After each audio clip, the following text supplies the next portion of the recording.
Hello दोस्तों, आप सबका स्वागत है मेरे चैनल ट्रेडमिंट पे। मैं आपको बताने जा रहा हूँ कि मैंने 15 दिसंबर को मैंने ये फंडेड फॉर्म का अकाउंट ख़रीदा है, जिसमें मुझे ये मैंने टू स्टेप अकाउंट बाय करा है, जो मुझे $39 का पड़ा है, जिसमें मुझे $5000 मिले हैं। इस पे मुझे मैंने इसमें 10% पहले फेज़ में सिलेक्ट करा है और सेकंड फेज़ में मुझे इसमें 5% बनाना है।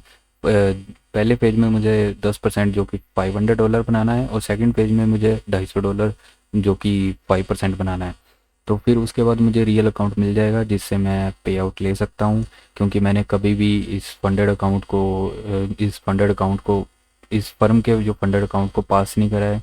तो देखते हैं पास होने पे पे आउट मिलता है या नहीं मिलता, उसका भी वीडियो बना के आप लोगों के साथ शेयर करूँगा यूट्यूब पे।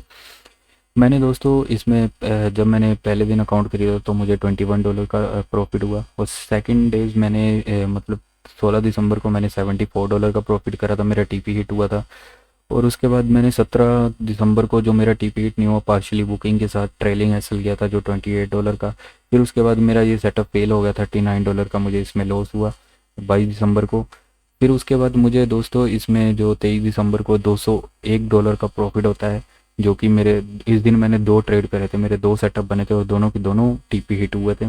और फिर उसके बाद मैंने नेक्स्ट डे जो 23 दिसंबर के बाद मैंने 24 दिसंबर को मैंने $25 का एक ट्रेड करा था, जिसमें $25 का एसएल था, और मेरा ये $25 जो $26 ही मान लेते हैं, जो मेरा एसएल हिट हुआ। उसके बाद मैंने ट्रेड नहीं करा उस दिन।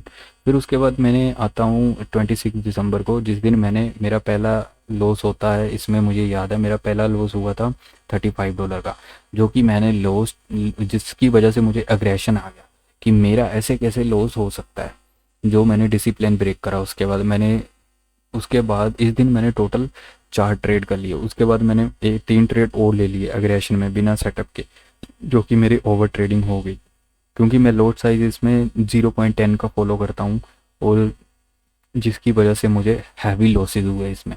पहले ट्रेड में मुझे $35 का लॉस हुआ, दूसरे ट्रेड में मुझे $25 का फिर लॉस हुआ, फिर मुझे तीसरे ट्रेड में जो था अब अब $40 का लॉस हुआ। फिर उसके बाद मुझे जो फिर मैंने 2-3 और ट्रेड कर लिए, जिसमें मुझे कभी $15 का प्रॉफिट हो जाए, ऐसे अंधाधुंध। फिर उसके बाद मुझे ओवरऑल जो लॉस हुआ मेरा इस दिन, वो $122 का हुआ, जो कि मेरी बहुत बड़ी गलती थी। और ये मैंने जो गलती करी है, अब जो इस $120 के लॉस को कवर अप करने का मैं नहीं सोचूंगा, क्योंकि मुझे मालूम है अगर मैं इसको और सोचूंगा कवर अप करने का तो मैं और लॉसेस फेस करूंगा।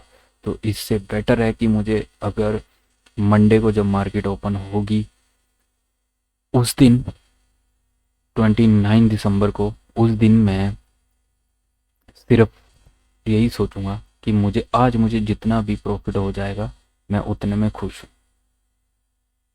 कल जब 29 दिसंबर को मार्केट ओपन होता है तो मैं कोई भी प्रॉफिट करने का नहीं सोचूंगा। उस दिन यही सोचूंगा कि जितना मुझे आज प्रॉफिट हो जाएगा उतने में खुश हूँ। बस अगर मेरा टीपी हिट होता है तो ठीक है, अगर मेरा ट्रेलिंग एसएल हिट होता है तो ठीक है। यहाँ आप देख सकते हो मुझे फेज़ 1 में $500 बनाने हैं, जो कि और जिसका अभी 45% रह चुका है मेरे पास। 10% मतलब 100%, ये $500 का 100% होता है, बट अभी हाफ से भी कम आ चुका हूँ। तो $273 अभी बनाने और बचे हुए हैं फेज़ 1 को क्लियर करने के लिए। मैं यहाँ पे $341 बना चुका था, जो कि मुझे, ये देख रहे हो मेरे मैक्स इक्विटी जो मैक्स है मेरी, ये $341 को टच कर चुकी थी। अभी देखो मैंने ओवर ट्रेडिंग करके इसको एक तरह से आधा ही कर डाला। उस दिन मैंने $123 का जो लॉस खाया है ना उस दिन, ये मुझे मेरे अकाउंट को डैमेज कर गया। कोई बात नहीं, अगर मुझे अभी एक हफ्ता और देना पड़े 300 अबव जाने के लिए, मैं दूंगा, क्योंकि मैं अब डिसिप्लिन से ट्रेड करूंगा, 1 ट्रेड अ डे ही करूंगा बस। अगर मेरा ज़्यादा ही हाई प्रोबेबिलिटी सेटअप बनते हैं तो उस दिन 2 कर लूँगा बस। इससे ऊपर मुझे नहीं करना है, क्योंकि मेरा अकाउंट ब्रीच हो सकता है। मैंने इस अकाउंट को बहुत प्यार से संभाल के रखा है, क्योंकि मैं अपनी क्षमता इस अकाउंट से टेस्ट कर रहा हूँ कि मैं रूल्स और डिसिप्लिन को फॉलो करके क्या मैं इस अकाउंट को क्लियर कर सकता हूँ। तभी मैं अपने आप को एक ट्रेडर बोल सकता हूँ, अगर मैं इसको क्लियर कर सकता हूँ। क्योंकि जब मैं रूल्स और डिसिप्लिन को फॉलो ही नहीं कर सकता, घंटे का ट्रेडर हुआ फिर मैं नहीं हुआ। क्योंकि मैं अपने आप को कोस नहीं रहा हूँ, बट जो गलतियाँ मैं करता हूँ उसको रिपीट नहीं करना चाहता हूँ। ये गलती मेरी लास्ट गलती थी, और मैं आपको ये चीज़ आपको इसलिए शेयर कर रहा हूँ, मुझे इसमें शर्म नहीं आ रही कोई। ये मेरी 26 जो विन रेश आया है, 36 सॉरी 36 जो मेरा विन रेशो बन रहा है, ये मेरी गलतियों के कारण बन रहा है। जो मैंने 26 दिसंबर को ओवर ट्रेडिंग करी ना, वो मेरी गलती थी, क्योंकि मेरा जो विन रेशो चल रहा था ये 60+ चल रहा था। उस दिन मैंने इतने ट्रेड मार दिए कि मेरा ये विन रेशो गिर गया। फिर भी भगवान का शुक्र है कि अब जाके मुझे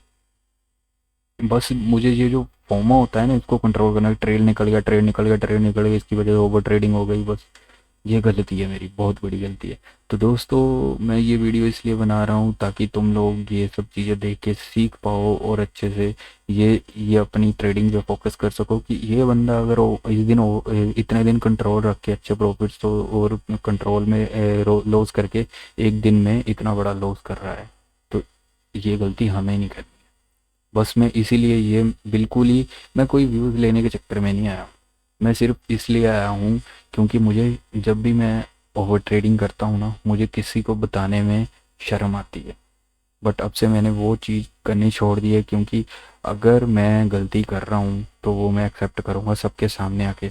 और नेक्स्ट टाइम जब भी मैं कोई गलती करूँगा या अच्छा काम करूँगा, तो मैं आके आप लोगों के सामने एक वीडियो बना के पेश कर दूँगा। बाकी आपकी क्या राय है इसके रिगार्डिंग कि मैं इसको क्लियर कर लूँगा या नहीं कर लूँगा अकाउंट को? ये मेरे लिए बहुत बड़ा चैलेंज है एक तरह से, क्योंकि मेरी ओवर ट्रेडिंग दुश्मन है। तो आप कमेंट में अपनी राय दे सकते हैं। और मैं इतनी वीडियोस बनाता नहीं हूँ, क्योंकि मुझे अपना चैनल नहीं ग्रो करना है, मुझे सिर्फ अपनी ट्रेडिंग पे फोकस करना है। तो अगर ऑडियो में थोड़ा प्रॉब्लम हो, तुम लोगों को मेरी आवाज़ में हिचकिचाहट महसूस हो रही हो, तो उसको इग्नोर कर दें प्लीज़, क्योंकि मैं जो भी है यहाँ पे रियल बन के आया हूँ। और अगर कुछ लोग चाहते हैं कि प्रोफेशनल्स वीडियो देखना चाहते हैं, वो उनके लिए ये वीडियो नहीं है, क्योंकि यहाँ पे मैं सिर्फ अपनी गलतियाँ बताने आया हूँ, जिनसे वो लोग सीख सकें जो बिगनर्स हैं, जो ये ट्रेडिंग स्टार्ट करना चाहते हैं या और भी इस सिचुएशन को फेस कर रहे हैं। तो उनको मैं यही बोलना चाहूँगा कि कोई बात नहीं, एक दिन आपने ओवर ट्रेडिंग कर ली, उस दिन आप कैसे भी, आपको स्क्रीन बोलेगी नहीं। मुझे उस दिन स्क्रीन ने ये नहीं बोला तू जा, मुझे स्क्रीन यही कह रही थी एक ट्रेड और बस तेरा लॉस कवर, एक ट्रेड और तेरा लॉस कवर, ये मेरी स्क्रीन मुझे कह रही थी। बट उस दिन मैं यहीं पे रुक गया $23 पे, और मैं आराम से जाके सो गया। और आज मेरे को 2 दिन हो चुके हैं ये लॉस खाए हुए, और मैं भूल रहा हूँ इसको धीरे धीरे। और मंडे आएगा, मुझे $20 $40 जितने डॉलर का भी प्रॉफिट होता है मैं उतने पे बुक करके, मतलब मेरा टीपी हिट होता है तो ठीक है, ट्रेलिंग एसएल हिट होता है तो बस मैं अपना सेटअप बंद कर दूँगा। क्योंकि अगर मेरा अकाउंट पर डे $20 प्लस या $40 प्लस भी जाता है, तो मैं बेनिफिट में ही हूँ। बेनिफिट ही है वो मुझे एक तरह से, क्योंकि मैंने रूल्स फॉलो करे डिसिप्लिन से। अगर मेरा लॉस भी हो जाता है मैं एक्सेप्ट करूँगा उसको, और डिसिप्लिन से अगर मेरे को प्रॉफिट होता है तो मैं नेक्स्ट ट्रेड नहीं करूँगा। बस थैंक यू सो मच, और वीडियो देखने के लिए आपका धन्यवाद। आपकी जो भी राय है, कमेंट्स है, वो नीचे कर देना। और अगर कोई डाउट हो, किसी को स्पेसिफिक डाउट पे वीडियो चाहिए, कोई भी फेस कर रहा है, मैं सच बता रहा हूँ, तुम लोग एक बार कमेंट करके देखो, मैं आपके वो डाउट को पूरे 90% मेहनत करके मैं वो क्लियर करने की कोशिश करूँगा। आप प्लीज़ नीचे कमेंट करके ज़रूर बताना अगर आपको कोई डाउट हो, क्योंकि मेरे को दूसरों की हेल्प करना अच्छा लगता है। और आई होप कि भाई मेरी इस वीडियो से भी किसी को हेल्प हो सके, और अगर किसी को डाउट है वो मुझसे पूछ सकता है। क्योंकि मैं सच बता रहा हूँ सच्चे दिल से, मैंने पिछले तीन सालों से मैं ट्रेडिंग करते आ रहा हूँ, और अभी जाके मैं ब्रेक इवन और प्लस प्रॉफिट में आया हूँ। जो हमारा, जब हम अपने अकाउंट का मिनिमम, ज़्यादा नहीं, 2-3% प्रॉफिट में आने लगते हैं ना लगातार 2 मंथ्स, तो वो एक तरह से ब्रेक इवन ही काउंट होता है। तो मैं उस फेज़ में आ चुका हूँ। क्योंकि मुझे इतना तो एक्सपीरियंस हो चुका है कि बिगिनर्स को, और जो करंट सिचुएशन फेस कर रहा है ट्रेडर, उसको कौन सी प्रॉब्लम होती है। अगर कोई भी डाउट है, मैं सच्ची बता रहा हूँ, मैं तुम लोगों को एक अच्छी और छोटे टाइम की वीडियो बना के दूंगा, जिसको आप देखोगे और सच में अपनी ट्रेडिंग से जोड़ोगे कि हाँ भाई, ये बंदे ने हमें रियलिटी बताई है जो हमारे साथ हो रही है। तो बस आप मुझे डाउट बताना अपना, मैं आपको बता दूंगा। Thank you so much, thanks for watching.